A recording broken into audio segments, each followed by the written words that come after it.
CBSE और ICSE दोनों board को ध्यान में रखते हुए यहाँ कुछ इम्पोर्टेंट क्वेश्चंस मैं लेकर के आई हूँ नेताजी का चश्मा चैप्टर से। तो अभी हम लोग कुछ जो क्वेश्चंस मुझे इम्पोर्टेंट लगे उन्हें हम लोग अभी देख लेंगे। फर्स्ट क्वेश्चन में हम लोग देख रहे हैं, सेनानी ना होते हुए भी चश्मे वाले को लोग कैप्टन क्यों कहते थे? आंसर में हो जाएगा, चश्मे वाला ना तो सेनानी था, ना ही वह नेताजी का साथी था और ना आज़ाद हिंद फौज का भूतपूर्व सिपाही। फिर भी लोग उसे कैप्टन कहकर बुलाते थे। उसे देशभक्तों से बहुत प्रेम था क्योंकि उसके अंदर देशभक्ति की भावना थी।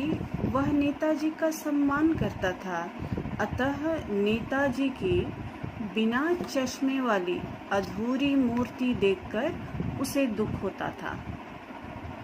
वह बार बार नए चश्मे मूर्ति को पहनाकर उसके अधूरेपन अथवा कमी को दूर करने की कोशिश करता था एवं नेताजी के प्रति अपनी श्रद्धा प्रकट करता था।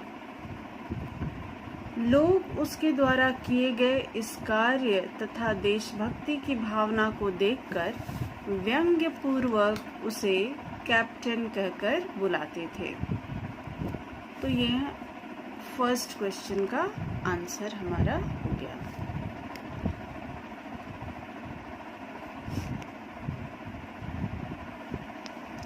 सेकंड क्वेश्चन में हम लोग देख रहे हैं, वो लंगड़ा क्या जाएगा फौज में, पागल है पागल।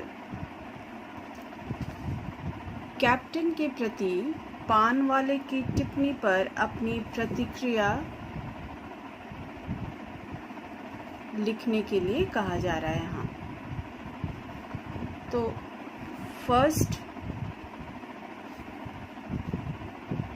हम लोग इसको देखेंगे सेकंड क्वेश्चन का। सबसे पहले हम लोग देख रहे हैं, कैप्टन एक सच्चा देशभक्त था। भले ही वह शारीरिक रूप से कमजोर और लंगड़ा था, पर उसके अंदर देशभक्ति की भावना थी।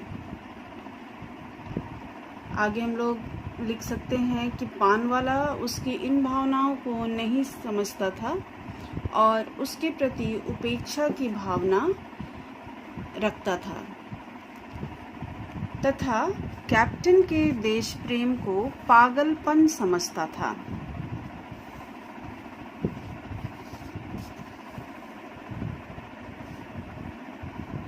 पान वाले को यह समझना चाहिए था कि कैप्टन ने चश्मा लगाकर एक तरफ नेताजी की मूर्ति को पूर्णता प्रदान की थी, तो दूसरी तरफ कस्बे की गलती यानी मास्टर के द्वारा की गई जो गलती थी उस पर पर्दा डाला था। ऐसे देशभक्त की भावनाओं की उपेक्षा करके अपने ग्राहकों के सामने पान बेचते हुए कैप्टन के लिए अपशब्द का प्रयोग करना अत्यंत दुर्भाग्यपूर्ण तथा अनुचित है और हमें ये पसंद नहीं है। इस तरह का व्यवहार किसी के भी प्रति करना अच्छी बात नहीं है।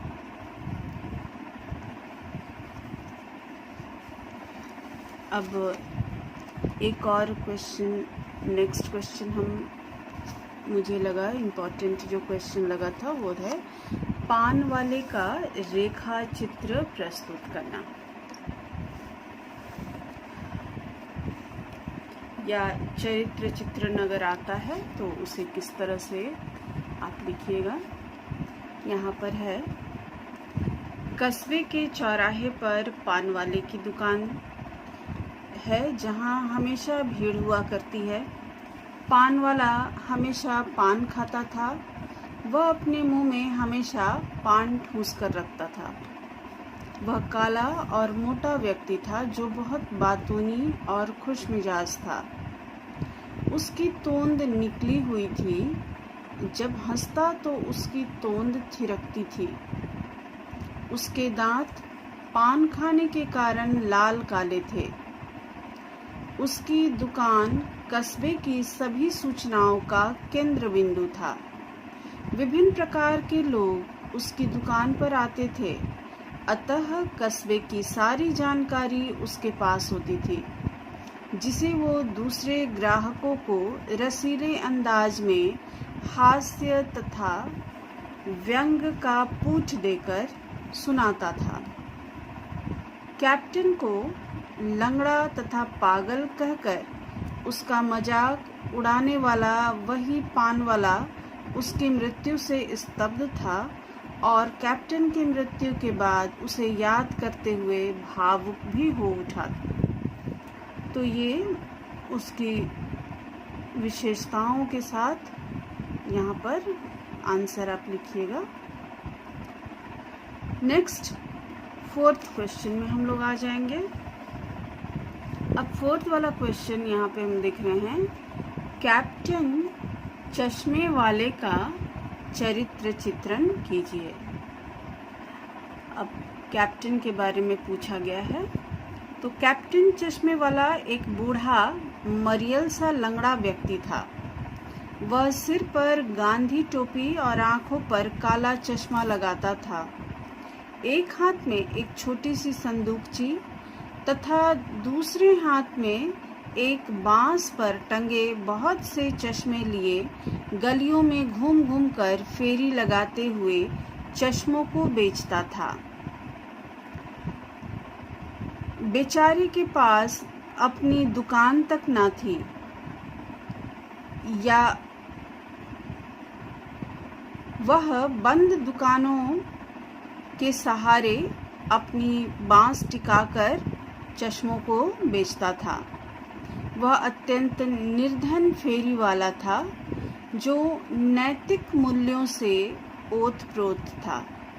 अपने नाम को सार्थक करने वाला सच्चा देशभक्त था। नेताजी के लिए उसके मन में विशेष सम्मान था, अतः उनकी अधूरी मूर्ति को पूर्णता प्रदान करने का अथक प्रयास करता। उसकी शारीरिक कमजोरी भी उसके देश प्रेम के कार्य को बाधित ना कर सकी थी। तो ये हमारा कैप्टन चश्मे वाले का चरित्र चित्रण, या अगर उसका रूपरेखा आता है लिखने के लिए तो हम इसको लिखेंगे आंसर को। अब नेक्स्ट क्वेश्चन में यहाँ पे पूछा जा रहा है कि कस्बे की क्या क्या विशेषताएं थी। तो सबसे शुरुआत में जो दिया हुआ है आपके चैप्टर में, वहाँ से हम लोग को देखना पड़ेगा। तो हालदार साहब को हर 15वें दिन कंपनी के काम के सिलसिले में एक कस्बे से गुजरना पड़ता था। कस्बा बहुत बड़ा ना था। उसमें कुछ पक्के मकान, एक बाजार, लड़कों का एक स्कूल, लड़कियों का एक स्कूल, सीमेंट का एक छोटा सा कारखाना, 2 ओपन एयर सिनेमा घर और एक अदद नगर पालिका भी थी, जो कभी कोई सड़क पक्की करवा देती थी, कभी पेशाब घर, कभी कबूतरों की छतरी बनवा देती थी, तो कभी कवि सम्मेलन करवा देती। इसी नगर पालिका के किसी उत्साही बोर्ड या प्रशासनिक अधिकारी ने शहर के मुख्य बाजार के मुख्य चौराहे पर नेताजी सुभाष चंद्र बोस की एक संगमरमर की प्रतिमा लगवा दी थी। तो क्या क्या विशेषताएं थी ये आप यहाँ पर लिख सकते हैं। अब कुछ एक्स्ट्रा नेक्स्ट क्वेश्चन हम लोग देख लेंगे। नेक्स्ट क्वेश्चन में नेताजी की मूर्ति की क्या क्या विशेषताएं एवं कमियां थीं वर्णन करना है। यानी विशेषताओं को भी बताना है और उसकी कमियों को भी बताना है। तो शुरू करते हैं।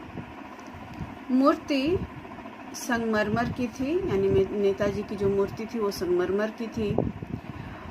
टोपी की नोक से कोट के दूसरे बटन तक कोई 2 फुट ऊंची, जिसे कहते हैं बस्ट, और सुंदर मूर्ति थी। यानी यहाँ पर अभी नेताजी की मूर्ति जो थी उसकी विशेषताएं बताई जा रही हैं। नेताजी सुंदर लग रहे थे, कुछ कुछ मासूम और कमसिन, फौजी वर्दी में थे। मूर्ति को देखते ही दिल्ली चलो और तुम मुझे खून दो वगैरह याद आने लगते थे। इस दृष्टि से यह सफल और सराहनीय प्रयास था। केवल एक चीज की कसर थी जो देखते ही खटकती थी। यानी अब ये कमी के बारे में यहाँ बताई जाएगी। नेताजी की आंखों पर चश्मा नहीं था। यानी चश्मा तो था लेकिन संगमरमर का नहीं था। एक सामान्य और सचमुच के चश्मे का चौड़ा काला फ्रेम मूर्ति को पहना दिया गया था। तो ये हम लोगों का इसकी मूर्ति की जो विशेषता और कमी पूछी गई है उसका आंसर हो गया। अगला प्रश्न हम लोग देख रहे हैं। बार बार सोचते क्या होगा उस कौम का जो अपने देश की खातिर घर गृहस्थी जवानी जिंदगी सब कुछ होम कर देने वालों पर भी हंसती है और अपने लिए बिकने के मौके ढूंढती है। कथन का आशय स्पष्ट करना है। तो आंसर शुरू कर रही हूँ। हालदार साहब चश्मे वाली की मृत्यु से भावुक हो गए। वे सोचने लगे उन लोगों का क्या होगा जो सच्चे देशभक्तों पर हंसते हैं। उन्हें देश के भविष्य की चिंता होने लगी थी, क्योंकि वर्तमान पीढ़ी में उन्हें देशभक्ति एवं देश प्रेम की भावना का अभाव मिला था। जो सच्चे देशभक्त देश के लिए अपनी घर गृहस्थी, युवावस्था अर्थात जवानी, जिंदगी सब कुछ निछावर कर देते हैं। हमारे देश के फौजी जवान या सेनानियों के प्रति लोगों के मन में आदर या सम्मान का भाव न था, बल्कि स्वार्थी लोग उनका मजाक उड़ाते हैं। लालच में आकर ऐसे व्यक्ति स्वयं को बेचने को भी तैयार हो जाते हैं। देश के बारे में बिल्कुल नहीं सोचते। ऐसे में उस देश का भविष्य उज्जवल कैसे होगा, इस चीज़ की उन्हें चिंता थी और इसलिए उन्होंने ये कथन जो उनका कहा गया है उनके द्वारा।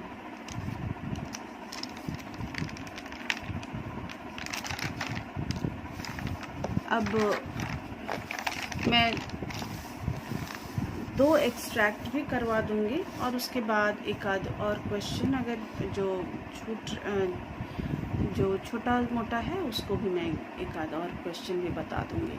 तो अभी एक्सट्रैक्ट वर्क में हम लोग देख लेंगे।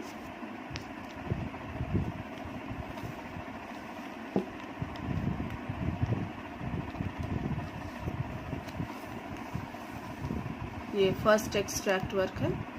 हालदार साहब ने ड्राइवर को पहले चौराहे पर गाड़ी रोकने के लिए मना किया था, लेकिन बाद में तुरंत रोकने को कहा। उसके बाद ये पढ़ने के बाद, पंक्तियों को पढ़ने के बाद यहाँ पर कुछ क्वेश्चंस दिए गए हैं, उन्हें हम लोग हल करेंगे। तो फर्स्ट क्वेश्चन पंक्तियों के आधार पे पूछा गया है। हालदार साहब पहले मायूस क्यों हो गए थे?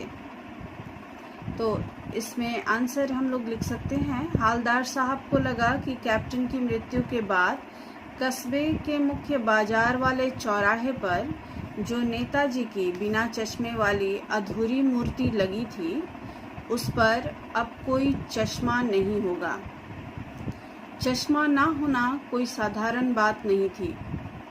यह लोगों के सामने नेताजी के अधूरे व्यक्तित्व वाली छवि को प्रकट करती थी, जिसका सीधा अर्थ था कस्बे के लोगों में देशभक्ति की भावना का अभाव था, उनमें जागरूकता का अभाव था।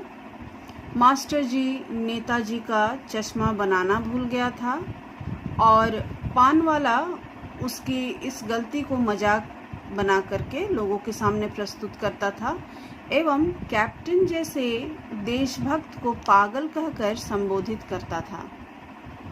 अतः इन सब चीजों को देख करके वे मायूस हो गए थे। नेक्स्ट क्वेश्चन, इसी का सेकंड क्वेश्चन पूछा जाता है। इसमें मूर्ति पर सरकंडे का चश्मा क्या उम्मीद जगाता था, या बच्चों द्वारा मूर्ति पर लगाया गया सरकंडे का चश्मा क्या उम्मीद जगाता है? तो इसमें आंसर में हम लोग लिख सकते हैं कि मूर्ति पर लगाया गया सरकंडे का चश्मा यह उम्मीद जगाता है कि चश्मा लगाने वाले व्यक्ति में देशभक्ति की भावना प्रबल थी और वह अपने उत्तरदायित्वों को भी समझता था। संभवतः उसकी आर्थिक स्थिति अच्छी नहीं थी, अतः उसने अपनी मेहनत और लगन से स्वयं ही सरकंडे का चश्मा बनाकर मूर्ति के अधूरेपन को पूर्ण करने की कोशिश की थी एवं नेताजी के प्रति अपनी श्रद्धा को प्रकट किया था। अर्थात हमारी भावी पीढ़ी में भी देश प्रेम की भावना अभी जीवित है एवं देश के निर्माण में अपने अपने तरीके से वे योगदान देते हैं। देशभक्त कैप्टन अब मरकर भी उस कस्बे के बच्चों के रूप में जिंदा है। तो अभी तक एक कैप्टन था उस कस्बे में और अब ये सरकंडे का चश्मा ये दर्शाता था कि कैप्टन की मृत्यु के बाद उसका जो कार्य उसके द्वारा जो किया जाता था वो अब बच्चों ने उसे अपनी जिम्मेदारी समझ करके अपना लिया था। यानी उस कस्बे के अब बच्चों में भी देश प्रेम की भावना जागृत हो चुकी थी और कैप्टन अब लगभग हर बच्चे के रूप में वहां पर जिंदा था। थर्ड इसका क्वेश्चन पूछा जाता है इस एक्सट्रैक्ट में। थर्ड वाला क्वेश्चन आता है, हालदार साहब इतनी सी बात पर भावुक क्यों हो उठे? तो इसमें हमारा आंसर हो जाता है कि सबसे पहले प्रतिमा की आंखों पर सरकंडे का चश्मा लगाने की घटना ने यह सिद्ध कर दिया कि कस्बे में अब एक कैप्टन नहीं अनेक कैप्टन हैं जो राष्ट्र के प्रति अपने कर्तव्यों को समझते हैं। कैप्टन रूपी बच्चों का साहसिक कार्य उन्हें एहसास करवा गया था कि किसी प्रशासनिक अधिकारी या बोर्ड तथा मूर्तिकारों द्वारा की गई गलतियां अथवा कमियों के साथ देश की भावी पीढ़ी उनके अधूरेपन के साथ कदापि उन्हें स्वीकार नहीं करेगी, बल्कि उन कमियों को दूर करने का प्रयास करेगी। और यही बात जो था हालदार साहब के दिल को छू गई थी और वे भावुक हो उठे थे। तो ये हम लोग का फर्स्ट एक्सट्रैक्ट हो गया। एक और एक्सट्रैक्ट इसमें पूछा जाता है, तो उस चैप्टर के हिसाब से मैं उसे भी बता दे रही हूँ। फर्स्ट वाला जो है,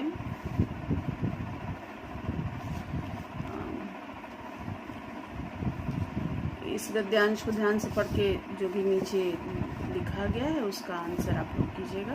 तो गद्यांश में पढ़ रही पहले। कुछ कुछ मासूम और कमसिन फौजी वर्दी में मूर्ति को देखते ही दिल्ली चलो और तुम मुझे खून दो मैं तुम्हें आज़ादी दूंगा वगैरह याद आने लगते थे। इस दृष्टि से यह सफल और सराहनीय प्रयास था। केवल एक चीज की कसर थी जो देखते ही खटकती थी। तो ये हमारा गद्यांश दिया हुआ है। अब इसके आधार पे जो जो प्रश्न पूछे जाते हैं उन्हें हम लोग यहाँ देख लेंगे। तो फर्स्ट क्वेश्चन इस पे आप पूछा जाता है, यहाँ किस मूर्ति की बात हो रही है और उसमें क्या कमी थी। तो एक छोटे कस्बे के चौराहे पर लगी नेताजी सुभाष चंद्र बोस की मूर्ति के विषय में बात हो रही है। और मूर्ति में यह कमी थी कि ये संगमरमर से बनी ये नेताजी की मूर्ति जो थी बिना चश्मे की थी, अर्थात संगमरमर का चश्मा नहीं था बल्कि वास्तविक फ्रेम वाला चश्मा लगाया गया था। अब सेकंड वाला हमारा हो जाएगा, किसको कौन सा प्रयास सफल और सराहनीय लगा और क्यों। तो इसमें हमारा आंसर हो जाएगा, हालदार साहब को मूर्ति लगाने का प्रयास सफल तथा सराहनीय लगा क्योंकि मूर्ति को देखते ही नेताजी का जीवंत रूप उभरकर सामने आता था। उनके द्वारा दिए गए नारे दिल्ली चलो एवं तुम मुझे खून दो मैं तुम्हें आज़ादी दूंगा वगैरह याद आ जाते थे, ये नारे जो उन्होंने दिया था। और आजकल लोगों में देशभक्ति की भावना कम हो गई है, कोई भी शहीदों को याद नहीं करता है। कम से कम चौराहे पर नेताजी की मूर्ति लगाकर शहीदों को सम्मान देने का प्रयास किया गया था और देशभक्ति की भावना का संचार करने की पूरी कोशिश की गई थी। तो इस कारण से उनको ये प्रयास सफल, हवलदार साहब को ये प्रयास सफल और सराहनीय लगा था।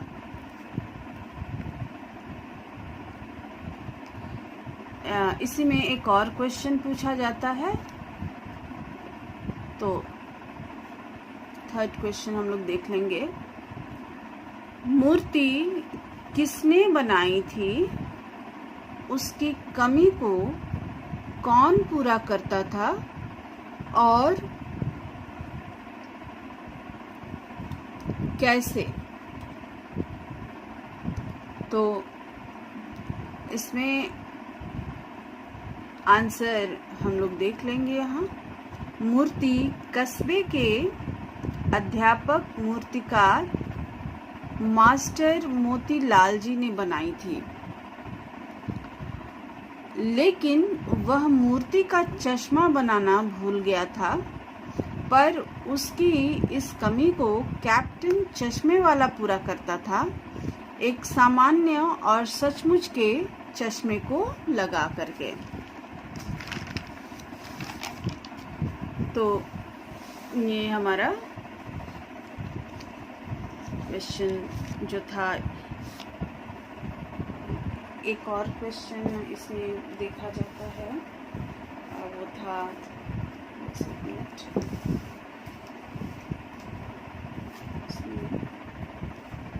संदेश पूछा जाता है कि इस कहानी का क्या संदेश है। तो उसमें हम लोग देख लेंगे कहानी का संदेश।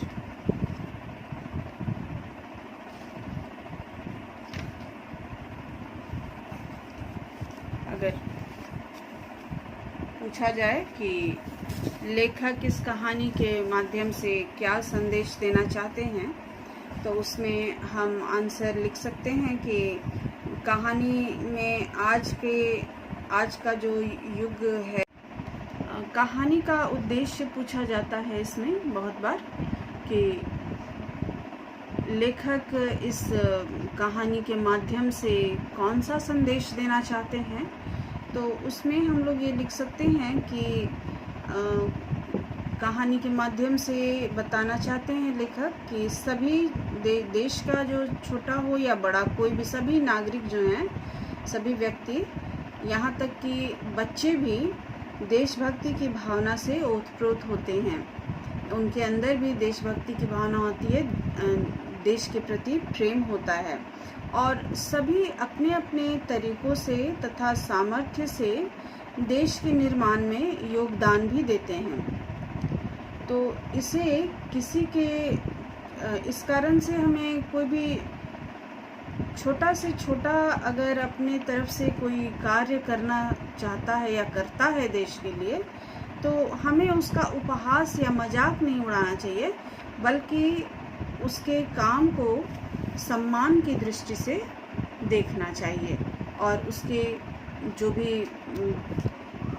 कार्य है, जो उसकी कोशिश है, उसको हमें प्रोत्साहन देना चाहिए। तो ये संदेश हो गया। एक और क्वेश्चन मैंने देखा था, उसे भी मैं बता दे रही हूँ। यहाँ एक और क्वेश्चन पूछा जाता है कि कैप्टन चश्मे वाला मूर्ति का चश्मा बार बार क्यों बदल देता था। तो इसके बारे में हम यहाँ पे लिख सकते हैं कि कैप्टन जो था वो सच्चा देशभक्त था और उसे नेताजी की बगैर चश्मे वाली मूर्ति जो थी वो बुरी लगती थी, उसे दुख होता था और इसलिए वो अपनी छोटी सी दुकान में से गिने चुने जो फ्रेम थे, उसके पास बहुत ज़्यादा फ्रेम नहीं थे चश्मे के, लेकिन फिर भी जो थोड़े से फ्रेम थे उनमें से एक नेताजी की मूर्ति पर फिट कर देता था। लेकिन जब किसी ग्राहक को वैसे ही फ्रेम की ज़रूरत होती थी, तब वह कैप्टन जो था नेताजी के मूर्ति से क्षमा मांगते हुए वो चश्मा ला करके ग्राहक को दे देता था और बाद में नेताजी की मूर्ति को दूसरा फ्रेम लगा देता था। तो इसी कारण से बार बार जो था मूर्ति का चश्मा जो था बार बार बदल जाता था। तो अब हम लोग ये क्वेश्चन आंसर्स हमारा कंप्लीट हुआ। मेरे ख्याल से आप लोगों को इससे मदद मिलेगी। तो अगले वीडियो में मैं फिर नए चैप्टर के संग मिलूँगी।